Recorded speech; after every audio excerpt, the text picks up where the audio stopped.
When I decided to write a ton of world-famous music after I'd lost my hearing, people thought I was crazy. Just like the other day when I wanted chicken for breakfast. People thought I was crazy again. How'd everything play out? Let me tell you about it. I'll bet you $10 that you have heard the tune I'm singing now, because I went on to be the best composer of all time. Then I went down to Chick-fil-A and ordered their brand new egg white grill. The whole thing was 300 calories and seriously the best thing I've ever had. So to recap, I'm the best composer ever in the entire world. And Chick-fil-A's new egg white grill is really, really, really, really, really, really good. This is From Selling Coca-Cola to Multi-Billionaire, how a C-grade student invented Chick-fil-A. Born in Eatonton, Georgia, Samuel Truett Cathy was the sixth of 7 children in a close but struggling family. By the time Truett Cathy turned 3, his father lost his job during the Great Depression, and lack of funds forced Truett's mother to allow boarders in their tiny house. However, it's safe to say that a tough upbringing would actually end up being an asset for Truett's incredible success later in life.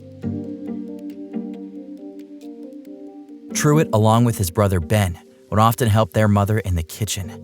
It was at this time that he learned valuable skills like setting tables, washing dishes, cooking, and running a business.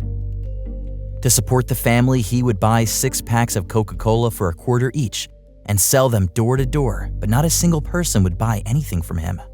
One day, his neighbor suggested he should ice the Cokes and sell them. Taking her advice to heart, Truett started selling iced Cokes.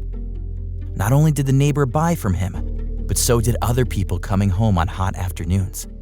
Cathy treated each customer like the most important person in the world and experienced the joy of making his customers' day.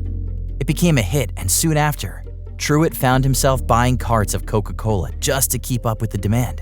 While he didn't make all that much and was far from glamorous, he saw positives in that situation, claiming that it taught him basics of sales and the importance of providing value to customers.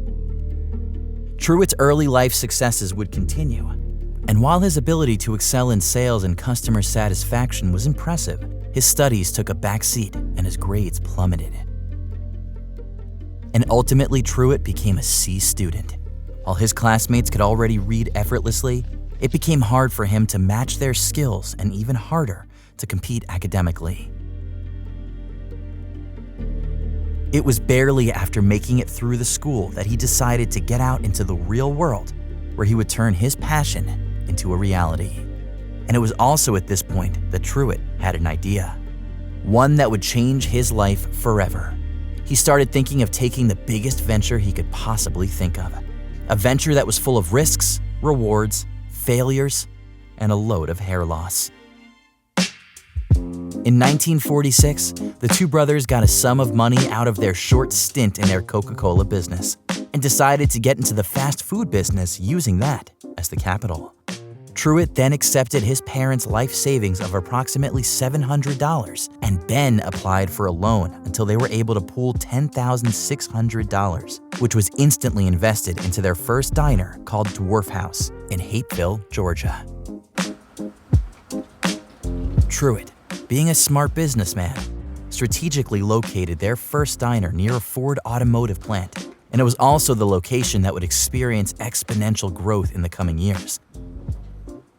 Their first day sales totaled $58, a modest beginning, but still a beginning. It didn't take long for the brothers to realize the huge commitment required to operate a 24-hour business. Fortunately for them, things went as planned. The restaurant grew busy as they quickly built a regular clientele of workers from the Ford assembly plant across the street. Truett became aware that it was this steady repeat clientele which would later become a key element of Chick-fil-A's success. However, despite making a significant amount of money, the future of Chick-fil-A was far from perfect.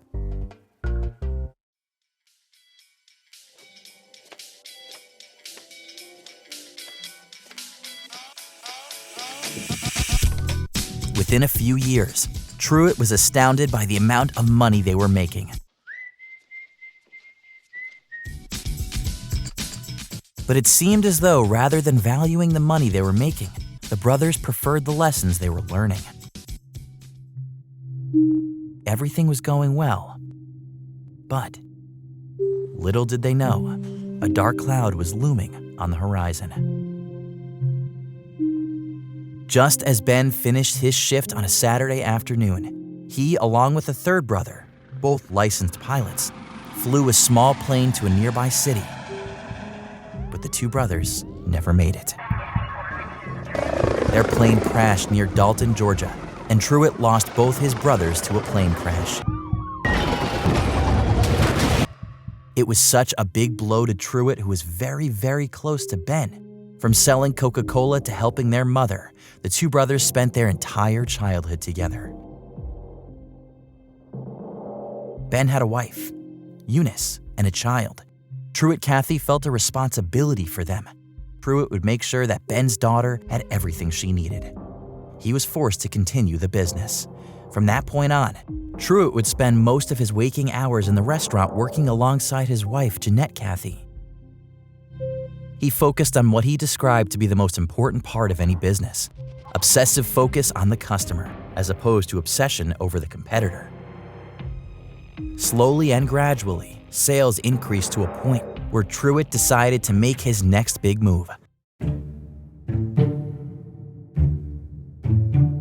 A little under 5 years after opening the first diner, Cathy opened a second restaurant in Forest Park, Georgia.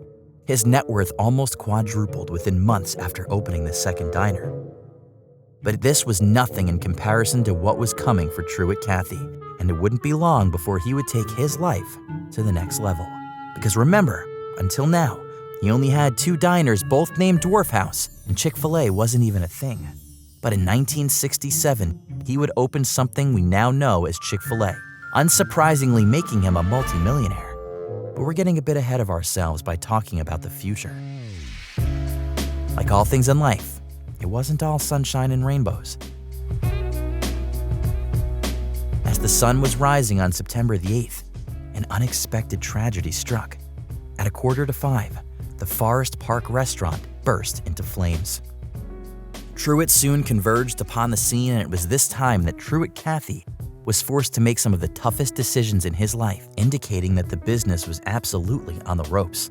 Do I take a giant step back to just one restaurant, which would mean having to lay off employees? Do I incur more debt and rebuild the restaurant as it was? Was it time for something new? Was this a sign that everything was over?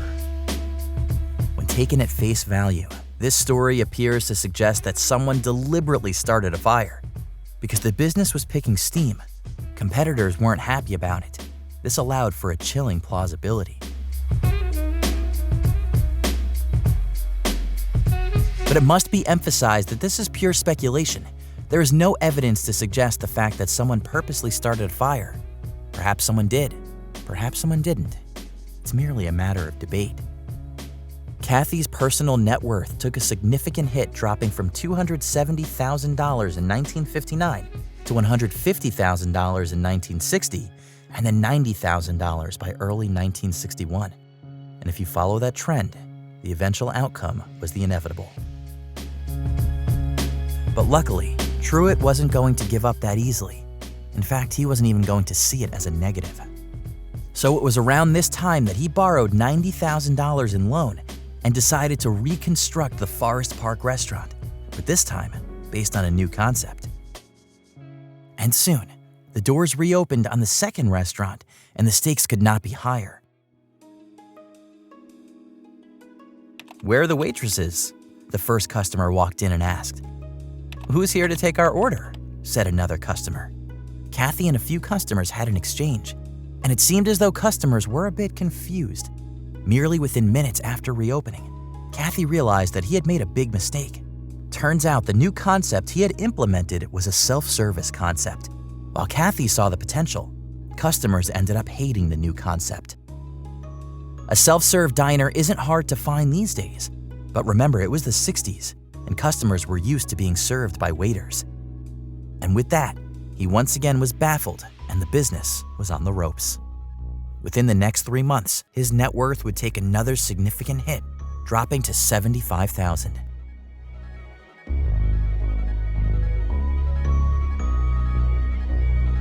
exactly the best scenario for the future of Chick-fil-A. This situation led Truitt to confer with his colleagues. One of whom Truitt had a good relationship with happened to be Ted Davis. And good relations with former business partners and colleagues was exactly what he needed, as his next endeavor beginning in 1967 would be so ambitious that he would need every shroud of good fortune that he could possibly manage. Having made little to no progress by early December, and inspired by comments from Ted, Kathy started experimenting with ways to make crispy chicken a viable and affordable fast food item, because this was the 60s and juicy chicken was considered to be somewhat of a luxury. Now, let's cast our minds back a little here. Remember when we mentioned towards the start that he actually helped his mother in the kitchen? Within a few hours after talking to Ted, Truitt thereupon remembered his mother's fried chicken recipe. His mother used to marinate the chicken overnight and then use pans to pressure cook them. Truitt thought his mother's recipe for fried chicken tasted delicious and would be a great addition to Dwarf House's menu. And he himself couldn't help but wonder if he'd actually discovered the right path to get the business on track. After many experiments, he found the right balance of pressure and cooking time. It took Truitt 4 years to come up with a recipe, and a perfect combination of serving a fried breast fillet on a toasted buttered bun, which also eliminated the problem of getting greasy fingers. This was the prototypical Chick-fil-A sandwich, and Kathy began to perfect it with numerous cooking methods and different spices, including the addition of a pickle to the sandwich, which would later become a lasting part of the Chick-fil-A formula. But they were not yet called Chick-fil-A sandwiches, and Kathy would simply name them chicken sandwiches. By 1863, the business started booming. These so-called chicken sandwiches rapidly began to outsell hamburgers on the Dwarf House menu, making the burning down of his second diner somewhat of a distant memory. In 1963, Kathy decided to give them a name in order to market these chicken sandwiches. A patent attorney advised him that he could in fact use daily words for his product name, as long as they were misspelled or in some way altered from their dictionary usage, working with the words chicken and filet. Kathy came up with Chick-fil-A, making use of the A to represent grade A, the highest ranked chicken available. The intention of these sandwiches was to be sold to other restaurants in exchange for a fee. In spite of all these efforts, no one ever did. That is until nearly a year later. In early 1965, McDonald's considered selling Chick-fil-A sandwiches, but Kathy worried that a large chain like McDonald's would take his idea, change it to some degree, and make it their own. Truitt contemplated that in order for him to maintain quality, he must move away from the idea of licensing Chick-fil-A sandwiches in exchange for a fee to constructing and operating his own Chick-fil-A restaurant. Deep inside, he knew it was the right thing to do, albeit was a little hesitant.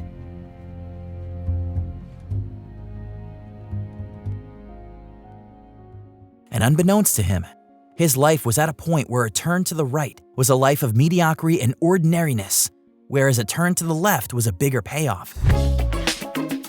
A life full of excellence, money, fame, cars, homes, businesses, but most importantly, helping other people. And as it turns out, he steered his life's car in the right direction. No, not that right, but that right. Anyway, Truitt came to a thrilling conclusion of operating his own Chick-fil-A diner. In 1967, the first of these opened in Greenbrier Mall of Atlanta. $1 million. The second location opened. $5 million. Another location opened. $11 million, as the fourth diner opened. By this point, things were looking up.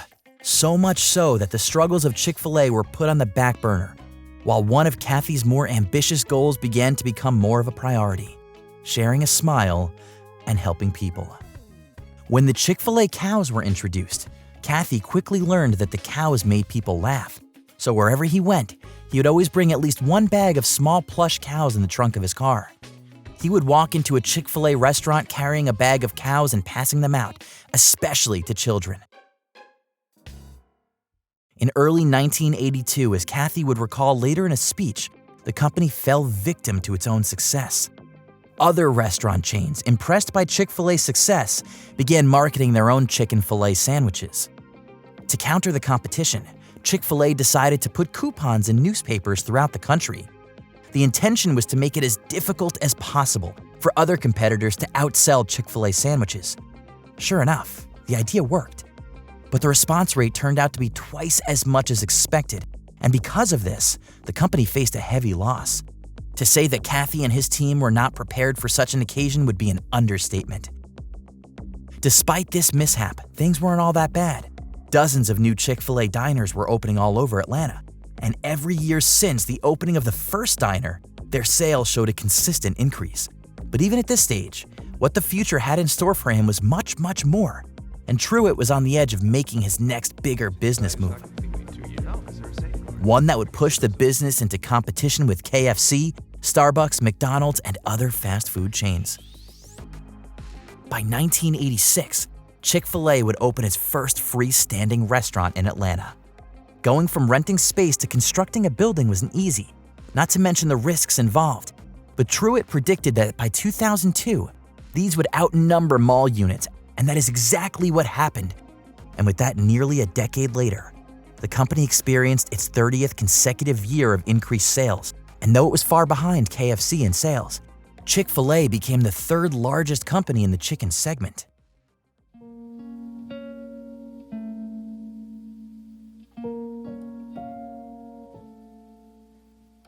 Is coming from a wealthy and privileged background a prerequisite to success? Do you have to conform to the rules of the business world to be successful? Are there any limitations on where your imagination can take you? Do you have to have money to make money? Perhaps it is. Perhaps it's not. It's only a matter of debate. But as it turns out, Truett Cathy didn't think so. The next time you have a Chick-fil-A sandwich, I want you to remember that it all started from one individual. An individual who upon birth wasn't different from you and I. An individual who wanted to help others. And as always, thanks for watching.